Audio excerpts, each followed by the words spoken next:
పెళ్లి చేసుకొని 2 ఏళ్లు అమ్మను కలవలేకపోయాను అంటూ ఎమోషనల్ అయ్యారు రాజ్ గారు. రాజ్ మరియు అంకిత జంట కోసం ప్రత్యేక పరిచయం అవసరం లేదు.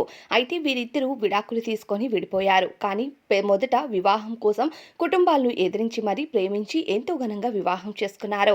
అయితే ఇటీవలే అంకిత గారు ఆమె రెండో వివాహం కోసం తెలియజేస్తూ కొన్ని ఫొటోస్‌ని షేర్ చేయడంతో ఇక రాజ్ గారు కూడా ఇన్‌స్టాగ్రామ్‌లో చాలా యాక్టివ్‌గా ఉంటూ ప్రస్తుతం యూట్యూబ్ ఛానెల్‌ని స్టార్ట్ చేస్తూ అందులో విడాకులకి కారణాలేంటి అనేది చెప్పే బాధ్యత నాకుంది అంటూ ఒక వీడియోనైతే షేర్ చేశారు. కానీ ఇప్పటి వరకు విడాకులపై పూర్తి క్లారిటీ అయితే ఇవ్వలేదు.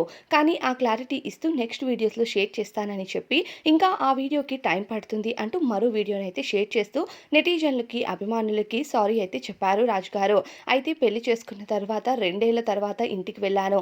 అమ్మ నన్ను చూసి చాలా ఎమోషనల్ అయిపోయింది. నన్ను చంటి పిల్లాడిలా చూసుకుంటూ మా ఇంట్లో వాళ్ళంతా నన్ను ఎంతో జాగ్రత్తగా చూసుకున్నారు. ఎక్కువగా తాగుడికి బానిస అయిపోయాను.